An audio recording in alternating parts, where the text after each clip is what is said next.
কোথায় আছেন? মুনাফে যাও, কাজে যান। আজকে চন্দনের মাস্টার আসবে, কাজে যাওয়া লাগবে না। আজব কথা কুছিস, চন্দনের মাস্টার তো আসবে তাই বলে কি মই বাইরে থাকিম কিন্তু মাস্টারটা দুই নাচিন গো। তোমাক মুই নাচিবা কওনি, টাকা দিয়ে দাও, চন্দনের কিস্তি আছে। কি কিস্তির টাকা? তুই তুমি সেদিন টাকা দিলু মাত্র তো 200 টাকা দিয়েছিলেন, ওটা তো বাজার করতে এসে। কিস্তির টাকাটা দাও। আজকে তো মুই কাজে যাম, তারপরে তো তোর টাকাটা আনি দিন ঘর। হ্যাঁ, আজকে কিস্তি নিবে আসবে আর তোমার কাজের কথা মনে পড়ে। আগে কাজ করুন তারপর টাকা দিন। কিস্তির টাকা দিয়ে তারপর বাড়ি থেকে যাও। আরে বাবা মুই কাজে না যাইলে কিস্তির টাকাটা কোথা থেকে পাম? হ্যাঁ, এখন কিস্তির টাকা নিবে আসবে আর তোমার পালানো ধান্দা মুই কি বুঝিনি। আই দেখ এখন বলে মোর বাড়ি থেকে পালানি আর ধান্দা কাজে যাম তাই। না তো কি, তোমরা বাড়ি ছাড়া পালাবেন আর কিস্তি লোক বউর কাছে কথা শোনাবে।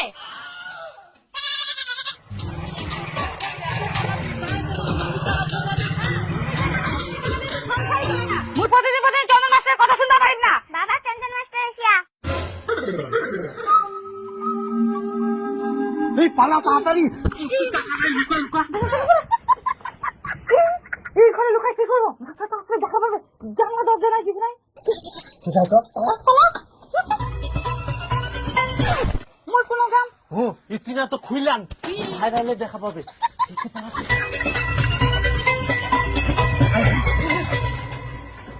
কোনো যাস না। আয় তো তুই আগে আয় তাড়াতাড়ি। কি দাঁড়া দাঁড়া।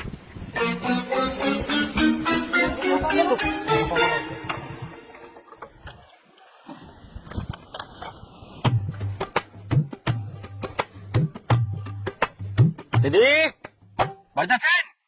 দিদি আয় বুড়ি, তোর মা বাবা কোথায় গেছে? আমি জানি না। কোথায় যে যায় কোনো দিনও পাওয়া যায় না। ফোন আছেন? ও দাদা, দিদি তোরেও অন্ধকার, বাপরে বাপ, যাতেও ভয় লাগে। এই জানিস না কোথায় গেছে? না। তুই একা কি করছিস বাড়িতে? আর বুড়ি আসলে বলিস যে আমি আসছিলাম।